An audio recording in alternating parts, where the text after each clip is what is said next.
Bienvenue à tous. Notre monde est publicitaire, de la pub partout, presse écrite, télé, radio, internet, panneaux d'affichage, impossible d'échapper à la publicité. Alors, on invente maintenant une nouvelle stratégie. Les annonceurs ont inventé la stratégie de la communication par la rareté.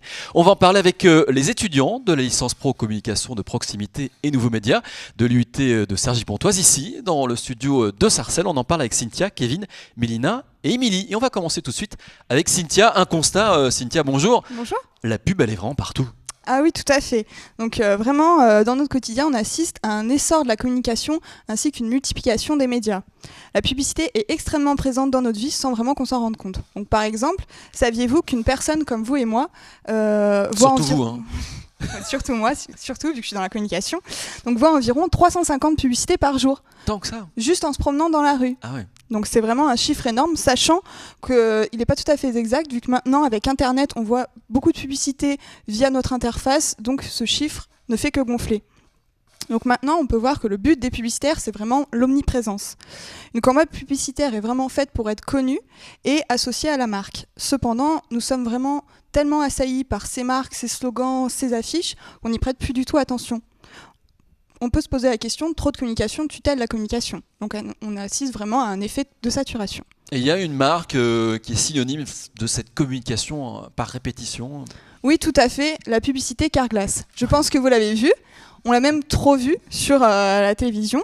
Donc l'humoriste Florence Foresti en a fait même un sketch. Donc je cite, « Carglass répare certes, Carglass remplace bien entendu. Mes questions, est-ce que Carglass ferme sa gueule ?» Donc voilà, Florence Foresti en avait marre et donc a dit ce que les Français pensaient tout bas. Voilà, donc ça c'est la communication non pas par la rareté. Mais Voilà. c'est quoi la communication par la rareté ? Donc on peut la définir par le fait d'utiliser très peu de moyens de communication, donc vraiment donner très peu d'informations afin de susciter la curiosité de l'individu. Donc il faut vraiment, l'individu de ce fait va faire du bouche à oreille et donc va faire le travail à notre place. Donc le côté anonyme du produit joue beaucoup, ainsi que la notoriété. Mais donc nous allons voir avec Kevin les origines de la communication par la rareté. Très bien, on laisse passer un petit jingle.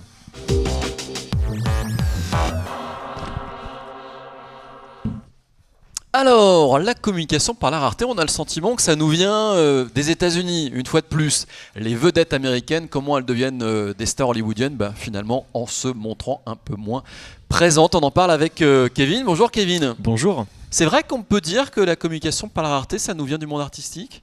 Absolument, on peut affirmer que le domaine artistique s'est toujours inscrit dans une logique de happening et de teasing et surfe sur un phénomène de partiel anonymat. Nombre d'artistes utilisent cette stratégie de communication.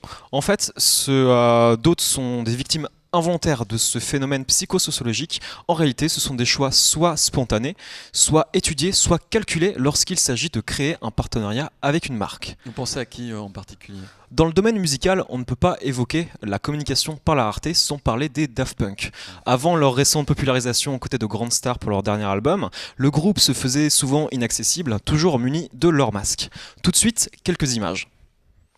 Voilà, donc ça c'est les Daft Punk, on les connaît, on les reconnaît, communication par rareté parce qu'on ne sait pas qui ils sont, et quand ils doivent lancer un disque, il y a toute une stratégie derrière, mais est-ce que c'est toujours une stratégie ? Non, pas véritablement. Vie privée et vie publique ne font pas toujours bon ménage. Mylène Farmer refuse la plupart des interviews et se fait très rare. C'est un choix familial qu'elle a fait, mais qui ne joue absolument pas sur sa notoriété du fait de son image nationale déjà présente. Cette communication par la rareté est aussi propagée par les journalistes. On va le voir dans le journal de 20h de France 2 tout de suite. L'heure de retrouver maintenant notre invité. Il y aurait une règle qui voudrait aujourd'hui qu'un artiste qui n'occupe pas l'espace médiatique prendrait un énorme risque.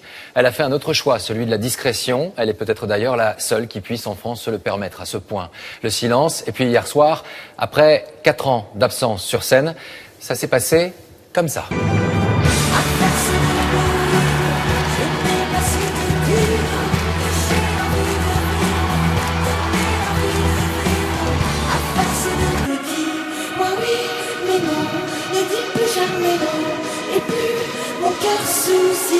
Voilà, on le voit bien, c'est intéressant avec le lancement de Laurent Delahousse, le présentateur du JT du week-end de France 2. Voilà, elle est très peu présente et puis résultat en fait, c'est les journalistes avec les reportages qui sont amenés à réaliser qui parle de son absence, de sa rareté, comme ça finalement elle n'est pas présente, mais c'est d'autres qui parlent pour elle. Donc ça c'est intéressant, on le voit bien, c'est une chanteuse, on le voit avec les stars de cinéma, mais est-ce qu'on le voit aussi dans d'autres domaines artistiques? Je pense par exemple le street art. Oui, c'est vrai que le street art s'inscrit dans cette logique promotionnelle. En fait, le street art, c'est une discipline artistique qui est née à partir des années 70. C'est des œuvres éphémères, graphiques, protestataires et anonymes. Vous pensez à quels artistes par exemple? Les artistes auxquels je pense, en France, on peut citer les plus connus Blake Laura ou Space Invaders. Et aux États-Unis, on peut bien sûr parler de Banksy et de Ferret avec son logo Obey. Voilà. Nous avons pu interviewer à ce sujet Nicolas Suchot, qui est à l'initiative de la création du site streetart-paris.fr. Tout de suite, son interview qui pourra nous en dire plus sur ce qui est le street art d'un point de vue promotionnel. Tu reconnais plus un artiste par ses œuvres que par son nom, sa démarche, tout ça, etc. Quand tu dis ah oui, je connais tel personnage, tout ça, etc. Mais je sais pas qui il y a derrière. Et souvent d'ailleurs leur blaze, leur signature, c'est pas toujours affiché. Un peu stigmatisé, leur main dit ah c'est les graffitis, tout ça, etc. Mais en fait t'as plein de techniques, Tu peux passer, il y a des artistes qui travaillent autour de la laine, parce que c'est des mouvements qui sont nés en Allemagne et un peu en Amérique du Sud, où ils vont justement recouvrir du mobilier urbain de laine. Donc tu dis c'est un peu éloigné des choses classiques, mais ça reste de l'art urbain, quoi. Ça reste de l'art. C'est pour ça qu'il y a une grande question, c'est l'art de rue ou l'art dans la rue.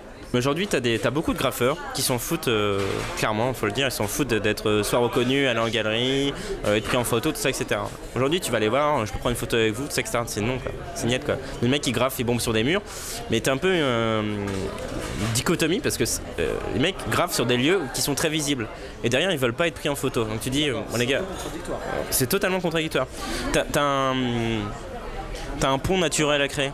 Et en fait, je pense qu'aujourd'hui, il y a beaucoup de marques qui essayent de profiter de l'art, notamment dans le luxe, on a beaucoup, qui essayent de profiter de l'art urbain parce que ça fait anticonformiste, tout ça, ça joue sur des codes un peu trash, tu vois, un mélange qu'aiment beaucoup les créateurs.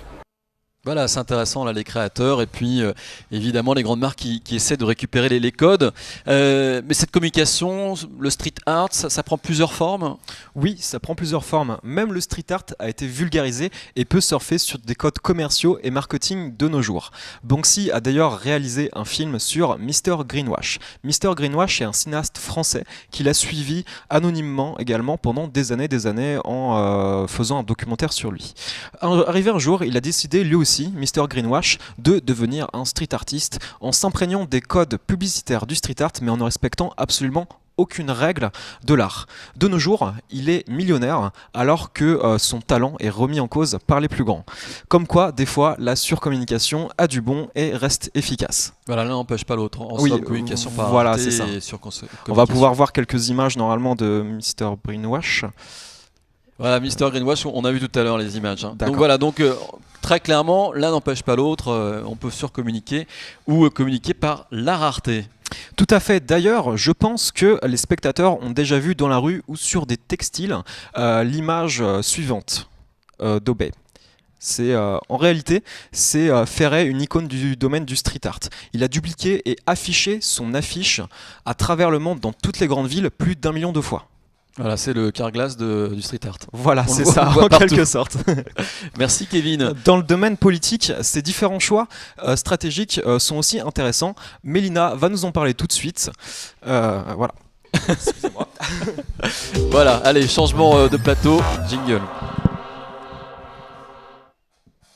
Alors, la communication par la rareté après le monde artistique, eh bien... Le monde politique s'est intéressé à cette stratégie. On va en parler avec Mélina. Bonjour Mélina. Bonjour Olivier. Merci d'être là pour nous éclairer sur la communication politique parce que c'est vrai qu'aujourd'hui, on a le sentiment que c'est de plus en plus compliqué pour les hommes politiques de communiquer. La télé, la radio, les épis, la moindre petite phrase est scrutée, elle est mise en avant. C'est pas simple aujourd'hui de construire une stratégie politique pour un homme politique. Effectivement, et donc la communication par la rareté au niveau politique a été repris des stars de cinéma américaines, comme vous l'avez dit précédemment. Mais pour la communication politique, lorsque c'est par la rareté, le désir est le même, c'est-à-dire susciter une attente du public, un désir, parce qu'actuellement on est dans une époque où les partis souhaitent se mettre en avant, n'importe quel parti, le FN, le PS ou même l'UMP, et du coup pour tirer son épingle du jeu, certains politiques décident d'utiliser la communication par la rareté. Et notamment, nous avons un homme politique français qui l'utilise très bien, c'est monsieur Nicolas Sarkozy. Monsieur Sarkozy a décidé d'utiliser la stratégie de la communication par la rareté. Et d'ailleurs, les internautes s'amusent du retour de monsieur Sarkozy. Ils ont même fait une bande-annonce. Voilà, oui, cette bande-annonce qui montre en effet que c'est une saga en fait qui est en train de se raconter sous nos yeux. Mais alors, comment elle s'illustre cette stratégie de communication par la rareté de Nicolas Sarkozy? Alors, monsieur Sarkozy a décidé de revenir dans le jeu politique et de changer la stratégie de communication qu'il avait utilisée jusqu'à présent. Jusqu'à présent lors de son quinquennat où il avait utilisé la surcommunication. Et donc maintenant, il décide de faire la communication par la rareté et a choisi de faire des apparitions, mais de manière stratégique et de faire une communication par la rareté en 3 temps. Dans un premier temps, il a décidé d'apparaître au concert de sa femme, Madame Carla Bruni. Et donc, dans cette vidéo, on peut constater que Monsieur Sarkozy est très attendu par les journalistes et qu'il savait très bien que cela allait être relayé dans les journaux télévisés et les autres émissions. Voilà, ça c'était la première étape de la communication. Il dit rien du tout. Les gens lui disent on aimerait bien que vous reveniez. Il nie pas. Il est juste présent. C'est message subliminal, quoi. Exactement. Et là où il est fort, c'est qu'il agit pas à pas dans sa communication par la rareté. Et donc, dans un deuxième temps, il a décidé de se rendre à Châtillon-Plage pour venir décorer de la Légion d'honneur un ancien parlementaire UMP. Et là, on passe un cap, en fait. Là, il va parler. Exactement. Il dit des petits cailloux supplémentaires sur le chemin de son retour. Et on va l'écouter peut-être, ce qu'il dit dans le discours quand il a remis la médaille à cet ancien parlementaire. Exactement, oui. Ce sera plus simple. Je n'ai jamais eu un goût très prononcé pour la contemplation passive, nostalgique. Enfin, disons que je suis capable de faire un effort, de m'adapter, pour un temps. Voilà, une petite phrase. Quand on ne veut plus être dans la contemplation, ça veut dire qu'on a envie d'agir. On ne veut pas regarder les éléments, on veut peut-être y participer.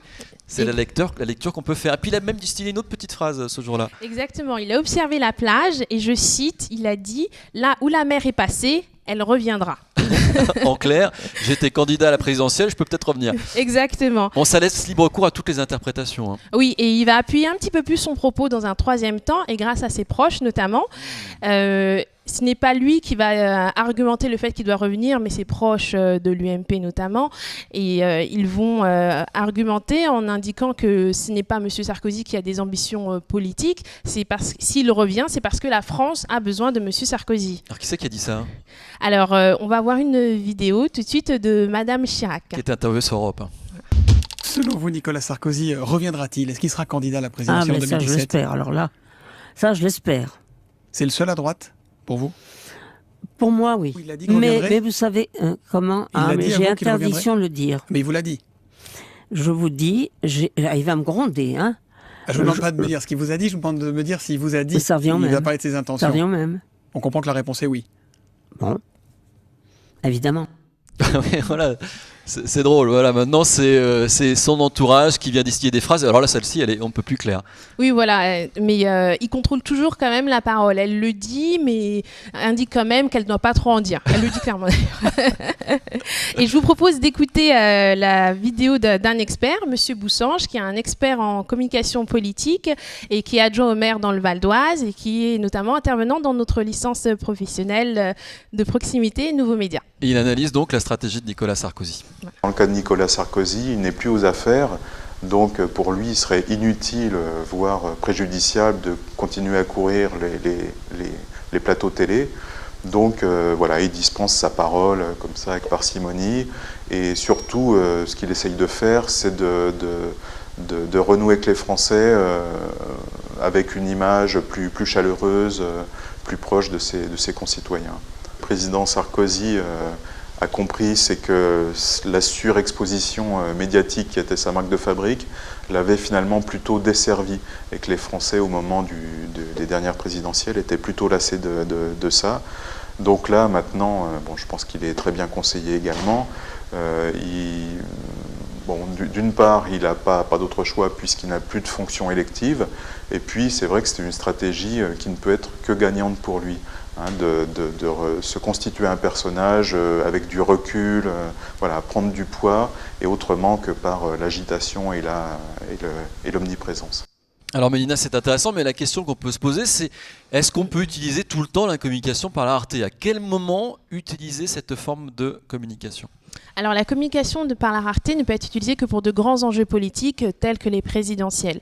De plus, la communication par la rareté ne peut se faire que si la situation est bonne. Dans ce cas-là, rien ne sert d'encombrer les médias. Toutefois, si la situation est compliquée pour l'homme politique, il est nécessaire qu'il s'exprime au niveau des médias.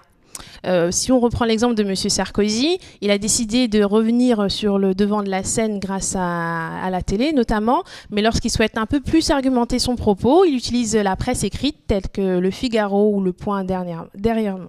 Voilà, et là c'est intéressant parce que après les messages subliminaux, on passe à une autre étape, tout le monde a compris qu'il veut revenir, et quand on écrit, ça veut dire qu'on réfléchit, qu'on pense et qu'on met en mouvement son action et peut-être demain un programme.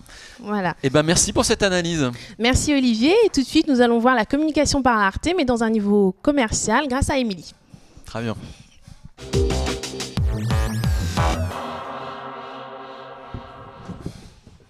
Alors, il fallait s'y attendre, bien évidemment. Les codes de la communication par rareté, du cinéma et du monde artistique, eh bien, arrivent dans le monde commercial. On va en parler avec une analyse sur certaines marques avec Émilie. Oui, ça va, Émilie? Oui, ça va bien, merci Olivier.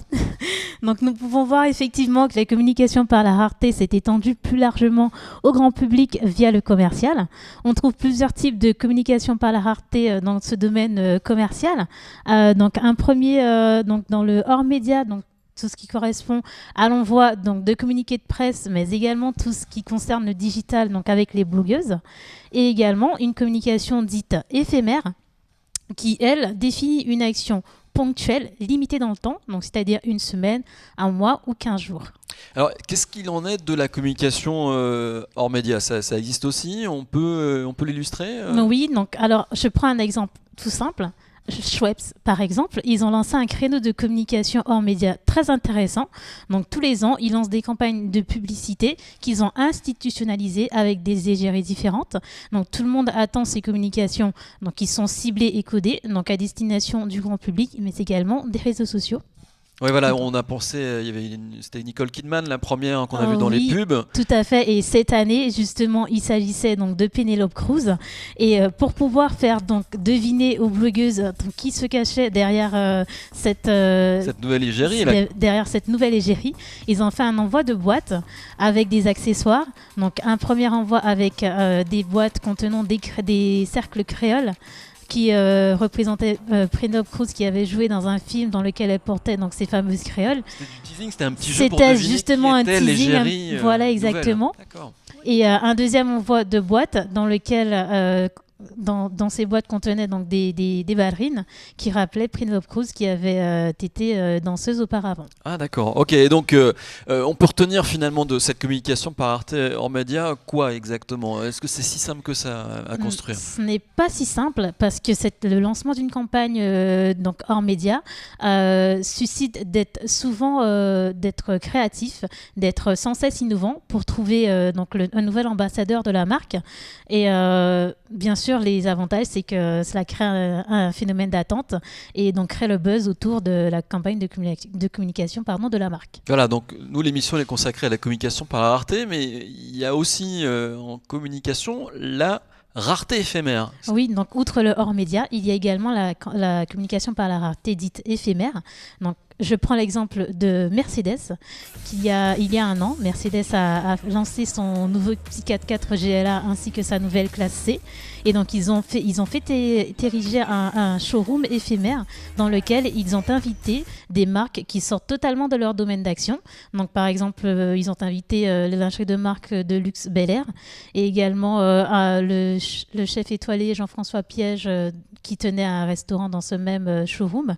Donc ce sont des marques qui sortent totalement de leur domaine d'action. Et on peut retenir quoi de cette communication par la rareté, donc éphémère? Cette communication par la rareté dite éphémère suscite d'être là où le public ne nous attend pas. Nous avons rencontré Pascal Veno, dirigeante d'un bureau de presse de relations publiques, qui nous a donné son avis sur la communication dans le domaine commercial. Voyons tout de suite en images. Une communication avec l'effet rareté ne marche que quand la marque est déjà bien établie, qu'elle est déjà connue, qu'elle a déjà, elle est vraiment bien positionnée, elle a un vrai concept, un positionnement. Donc elle peut se permettre de jouer entre guillemets et de dépasser les codes de communication classiques. Il y a un cabaret parisien très connu qui est le Crazy Horse, qui est très à la mode aujourd'hui et qui est redevenu complètement numéro 1 à Paris et au niveau international, qui prend aussi des guest stars comme ça, tous les ans, qui changent, qui tournent et qui font des collaborations incroyables dans le temps. Tous les ans, ces guest stars qui arrivent en septembre, je crois, qui sont différentes et qui viennent se produire pendant un mois avec quelques numéros spéciaux. Il y a eu Ariel Dombal, il y a eu Clotilde Courreau, il y a eu Noémie Lenoir, et cette année, il y aura une autre personnalité. Et à chaque fois, ça crée vraiment la surprise. C'est un moment attendu pour le Crazy et pour la presse aussi. Ça coûte cher aussi, ou qui n'a pas un budget, ou qui n'a pas les épaules suffisamment solides. On peut, je pense, ça peut être des coups d'épée dans l'eau, quoi. On peut vite faire des trucs, on en parle, puis ça retombe comme un soufflet, quoi. Voilà, Pascal Veno qui dirige donc un bureau de presse de relations publiques. Oui, tout à fait. Voilà tout ce qu'on pouvait retenir quand même de cette communication par la rareté dans le milieu commercial. Donc, il suscite d'avoir une certaine notoriété. Et cependant, ce qu'il faut savoir, c'est qu'il y a quand même des risques liés à cette communication par la rareté dans le domaine, enfin, par la rareté en général. Je laisse le soin à Cynthia de vous les énoncer.